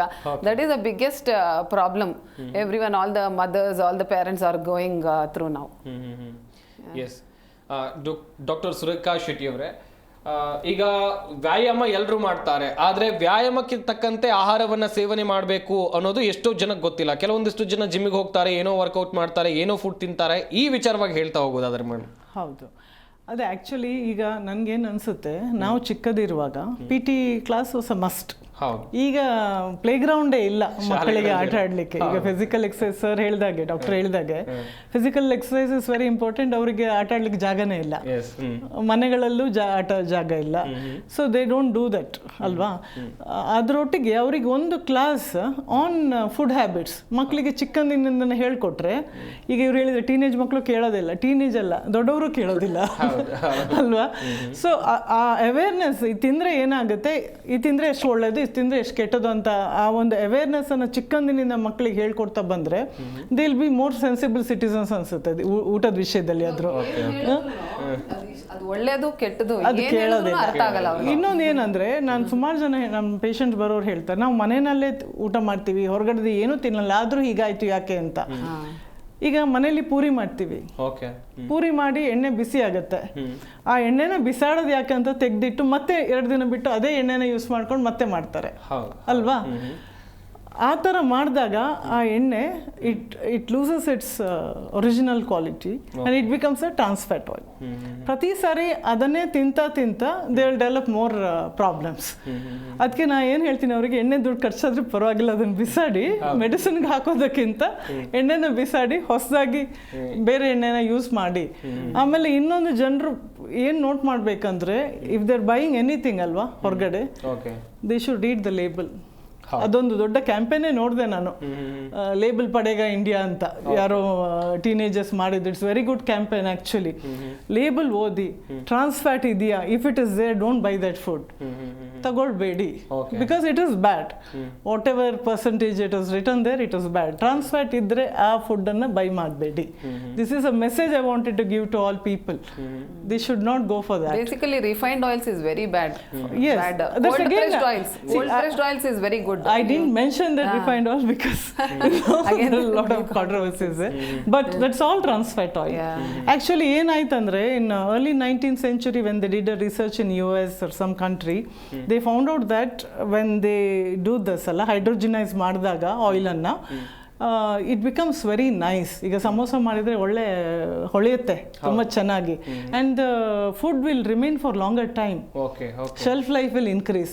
So everybody they were very excited, they found out something great ಅಂತ ಹೇಳಿ ಎಲ್ಲರೂ they started using it. So throughout the world everybody started using it. And late 19th centuryನಲ್ಲಿ we found all this problems what you are facing ನಾವು. Heart attack ಆಗಲಿ, diabetes ಆಗಲಿ, cancer ಆಗಲಿ, arthritis ಆಗಲಿ, any problems you mention that the numbers increased. So again they did a research. When the World Health Organization did research alwa, they found out that because of this trans fat it is happening. So adanna ban ಮಾಡಬೇಕು, but ಅದು ban ಆಗಲ್ಲ. ಅದಕ್ಕೆ ನಾವೇ ಅದ್ರ ಬಗ್ಗೆ awareness create ಮಾಡಿಕೊಂಡು ಜನರಿಗೆ ಟ್ರಾನ್ಸ್ fat ಇರೋ ಥಿಂಗ್ಸ್ ಅನ್ನ ಬೈ ಮಾಡಬೇಡಿ, ತಿನ್ನಬೇಡಿ ಅಂತ ಹೇಳಬೇಕಷ್ಟೇ. ಆಮೇಲೆ ಟಿವಿ ನೋಡ್ಕೊಂಡು ತಿನ್ನೋದು, that's one of the worst habit. When she mentioned about TV, most people think it's very relaxing to watch TV after work, and they avoid sleep ಅಲ್ವಾ. ಸೊ ನಿದ್ದೆನೆ ಅವಾಯ್ಡ್ ಮಾಡ್ತಾರೆ, ಅದನ್ನ ಫೋನ್ ನೋಡ್ಕೊಂಡು ತಿನ್ನೋದು, ಮೊಬೈಲ್, ಟಿವಿ, ಇವೆರಡು this is like very bad now days for the younger generation. They don't give time for them self. ಅದು ಅರ್ಥನೇ ಮಾಡ್ಕೊಳ್ಳೋದಿಲ್ಲ ಅವರು. ನಿಜ. ಡಾಕ್ಟರ್ ಪ್ರದೀಪ್ ಸರ್, ಒಂದಷ್ಟು ವಿಚಾರಗಳ ಕುರಿತು ನಾವಿಲ್ಲಿ ಗಮನ ವಹಿಸಲೇಬೇಕಾಗತ್ತೆ. ಏನು ಅಂತ ಹೇಳಿದ್ರೆ, ನಾವೆಲ್ಲ ಶಾಲಾ ದಿನಗಳಲ್ಲಿ ಆಡಿ ಬೆಳೆದವ್ರು ಸರ್. ಅಂತ ಹೇಳಿದ್ರೆ ಶಾಲೆಯಲ್ಲಿ ಪ್ಲೇ ಗ್ರೌಂಡ್ ಇತ್ತು, ಅಲ್ಲಿ ಏನಾದರೂ ಒಂದು ಆಟ ಆಡ್ತಾ ಇದ್ವಿ. ಆದರೆ ಇತ್ತೀಚಿನ ದಿನಗಳಲ್ಲಿ ಮಕ್ಕಳಲ್ಲಿ ಹಾಗಿಲ್ಲ. ಕೆಲವೊಂದು ಸ್ಕೂಲ್ಗಳಲ್ಲಿ ಪ್ಲೇ ಗ್ರೌಂಡೇ ಇರಲ್ಲ. ಅದನ್ನು ಹೊರತುಪಡಿಸಿ ನಮ್ಮ ಜನ್ರೇಷನ್ ಎಲ್ಲವೂ ಸರಿ ಇತ್ತು. ಈ ಜನ್ರೇಷನ್ಗೆ ಏನಾಗಿದೆ ಅಂತೇಳಿ ಸರ್? ಖಂಡಿತ. ಈಗ ನಾವು ವೈಜ್ಞಾನಿಕವಾಗಿ ನೋಡಿದ್ರೆ, ಈ ಬ್ಲಡ್ ವೆಸಲ್ ನಲ್ಲಿ ಏನು ಕೊಬ್ಬು ಶೇಖರಣೆ ಆಗುತ್ತೆ, ಮುಂದಿನ ಹಂತದಲ್ಲಿ ಹಾರ್ಟ್ ಅಟ್ಯಾಕ್ ಗೆ ಮಾರ್ಪಡುತ್ತೆ. ಅದರ ಒಂದು ಸ್ಟಾರ್ಟಿಂಗ್ ಪಾಯಿಂಟ್ ಒಂದು ಕನಿಷ್ಠ 5-10 ವರ್ಷ ವಯಸ್ಸಿನಲ್ಲೇ ಶುರುವಾಗಿರ್ತದೆ. ಅದಕ್ಕೆ ನಾವು ಫ್ಯಾಟಿ ಸ್ಟ್ರೀಕ್ ಅಂತ ಕರಿತೀವಿ. ಅದು 5-10 ವರ್ಷ ವಯಸ್ಸಿನ ಮಕ್ಕಳಲ್ಲೇ ಆಲ್ರೆಡಿ ಅದು ಶುರು ಆಗಿರ್ತದೆ. ಅದು ಮುಂದೆ ಯಾವ ರೀತಿ ಪ್ರೋಗ್ರೆಸ್ ಆಗುತ್ತೆ ಅನ್ನೋದು ನಮ್ಮ ಜೀವನ ಶೈಲಿ ಮೇಲೆ ಅವಲಂಬಿಸುತ್ತೆ. ಈಗ ಈ ಏನೇ ನಾವು ಮಾತಾಡ್ತಿದೀವಿ, ಈಗ ಯಾವ ಪ್ರಿವೆನ್ಷನ್ ಮೆಥಡ್ಸ್ ನಾವೇನ್ ಮಾತಾಡ್ತಿದೀವಿ, ಇದೆಲ್ಲ ಚೈಲ್ಡ್ಹುಡ್ ನಲ್ಲೇ ಸ್ಟಾರ್ಟ್ ಆಗ್ಬೇಕು, ಚಿಕ್ಕ ವಯಸ್ಸಿನಲ್ಲೇ ಸ್ಟಾರ್ಟ್ ಆಗ್ಬೇಕು. ಉದಾಹರಣೆಗೆ ಹೇಳ್ಬೇಕು ಅಂತಂದ್ರೆ, ಎಷ್ಟೋ ಅಂಕಿಅಂಶಗಳಲ್ಲಿ ಇದು ಕೂಡ ಕಂಡು ಬಂದಿದೆ. ಯಾರ್ಯಾರ ಚೈಲ್ಡ್ಹುಡ್ ಅಂದ್ರೆ ಬಾಲ್ಯಾವಸ್ಥೆ ಆಕ್ಟಿವ್ ಆಗಿತ್ತು, ಫಿಸಿಕಲಿ ಆಕ್ಟಿವ್ ಆಗಿತ್ತು, ಅಂತವರಲ್ಲಿ ನಂತರದ ವಯಸ್ಸಿನಲ್ಲಿ ಹೃದಯಾಘಾತ ಸಂಖ್ಯೆಗಳು ಕಡಿಮೆ ಕಂಡು ಬರ್ತದೆ. ಯಾರು ಚಿಕ್ಕ ವಯಸ್ಸಿನಲ್ಲಿ ಸೆಡೆಂಟರಿ ಇದ್ರು, ಫಿಸಿಕಲ್ ಆಕ್ಟಿವಿಟಿ ಕಡಿಮೆ ಇತ್ತು, ಅಂತವರಲ್ಲಿ ಫ್ಯೂಚರ್ ನಲ್ಲಿ ಡಯಾಬಿಟಿಸ್ ಡೆವಲಪ್ ಆಗುವಂಥದ್ದು, ಬ್ಲಡ್ ಪ್ರೆಷರ್ ಬರುವಂತದ್ದು, ಹೃದಯಾಘಾತ ಆಗುವಂತ ಸಂಖ್ಯೆಗಳು ಹೆಚ್ಚಾಗಿ ಕಂಡು ಬರ್ತದೆ. ಪ್ರಾರಂಭ ನಮ್ಮ ಚಿಕ್ಕ ವಯಸ್ಸಿನಲ್ಲೇ ಆಗ್ಬೇಕು, ಫ್ಯಾಮಿಲಿನಲ್ಲಿ ಆಗ್ಬೇಕು, ಸ್ಕೂಲ್ ನಲ್ಲಿ ಆಗ್ಬೇಕು. ಪ್ರತಿಯೊಂದು ಹಂತದಲ್ಲೂ ಇದ್ರ ಬಗ್ಗೆ ನಾವು ಎಜುಕೇಟ್ ಮಾಡ್ತಾ ಹೋಗ್ಬೇಕು.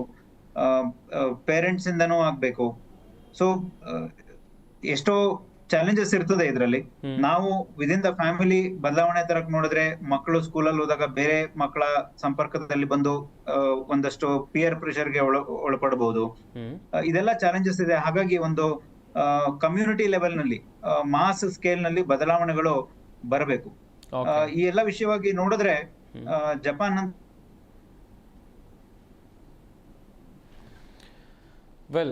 ಇರ್ಬೋದು ಅಥವಾ ವ್ಯಾಯಾಮ ಪದ್ಧತಿ ಇರ್ಬೋದು, ತುಂಬಾ ಕಲಿಯುವಂತದ್ದಿದೆ. ಈಗ ಉದಾಹರಣೆಗೆ ಜಪಾನ್ ನಲ್ಲಿ ಬೊಜ್ಜಿನ ಸಂಖ್ಯೆ ಅಂದ್ರೆ ಒಬೆಸಿಟಿ ಒಂದು 3% ಇದೆ ಅಷ್ಟೇ. ಅದೇ ರೀತಿ ನಾವು ಪಾಶ್ಚಾತ್ಯ ದೇಶಗಳು, ಅಮೆರಿಕದಂತ ದೇಶದಲ್ಲಿ ನೋಡಿದ್ರೆ ಒಬೆಸಿಟಿ ರೇಟು 50%. 50%. ಎಸ್ ಸೊ ಹಾಗಾಗಿ ಈ ತರದ ಎಷ್ಟೋ ಉದಾಹರಣೆಗಳಿಂದ ನಾವು ಕಲಿತು ಅಡಾಪ್ಟ್ ಮಾಡ್ಕೊಳ್ಳುವಂಥದ್ದು ಬಹಳಷ್ಟು ಅಂಶಗಳಿದೆ.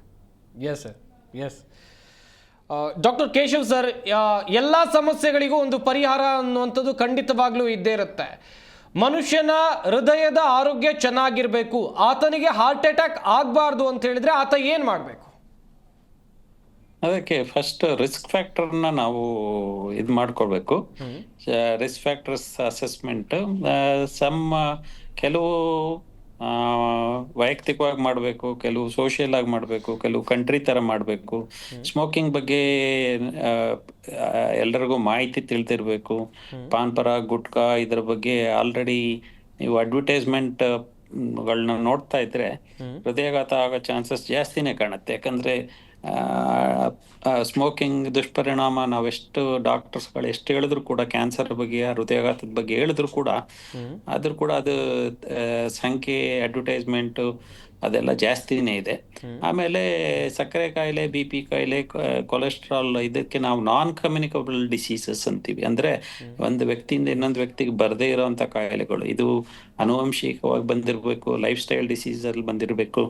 ಇದರಿಂದಾಗಿ ನಾವು ಇದ್ರ ಬಗ್ಗೆ ಎಜುಕೇಶನ್, ಅವೇರ್ನೆಸ್, ಪೇಷಂಟ್ಗಳಿಗೆ ಶುಗರ್ ಚೆಕ್ ಮಾಡ್ಕೊಳ್ಳಿ, BP ಚೆಕ್ ಮಾಡ್ಕೊಳ್ಳಿ, ಕೊಲೆಸ್ಟ್ರಾಲ್ ವರ್ಷಕ್ಕೊಂದ್ಸತಿ ಚೆಕ್ ಮಾಡ್ಕೊಳ್ಳಿ, ಅದು ಜಾಸ್ತಿ ಇದ್ರೆ ಕಂಟ್ರೋಲ್ ಮಾಡ್ಕೊಳ್ಳಿ ಅನ್ನೋದ್ರ ಬಗ್ಗೆ ನಾವು ಜಾಸ್ತಿ ಹೇಳ್ಕೊಡ್ಬೇಕಾಗತ್ತೆ. ಆಮೇಲೆ ಒಬೇಸಿಟಿ, ಇದ್ರ ಬಗ್ಗೆ ಅಂತೂ ಆಲ್ರೆಡಿ ಪ್ರದೀಪ್ ಅವ್ರು ಹೇಳಿದ್ದಾರೆ.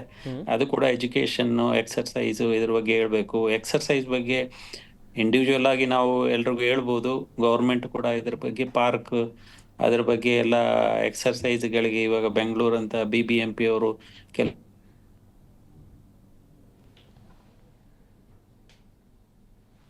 ಓಕೆ, ಗಮನಿಸ್ತಾ ಇರ್ಬೋದು ಡಾಕ್ಟರ್ ಕೇಶವ್ ಇವರು ಮಾಹಿತಿಯನ್ನ ಕೊಡ್ತಾ ಇದ್ರು. ಹೃದ್ರೋಗ ಸಮಸ್ಯೆಗಳು ಬರಬಾರ್ದು ಅಂತ ಹೇಳಿದ್ರೆ ಜನ ಏನ್ ಮಾಡಬೇಕು, ಲೇಬಲ್ ನೋಡಿ ಅದೆಷ್ಟು ಸೇವನೆ ಮಾಡಬೇಕು, ಮಿತವಾಗಿ ಸೇವನೆ ಮಾಡಿ. ನಿಮ್ಮ ಕೊಲೆಸ್ಟ್ರಾಲ್ ಜಾಸ್ತಿ ಇದ್ರೆ ಜಾಸ್ತಿ ಕಂಟ್ರೋಲ್ ಮಾಡ್ಕೊಳ್ಳಿ. ಇದ್ರ ಬಗ್ಗೆ ಬಹಳ ಇದಿದೆ.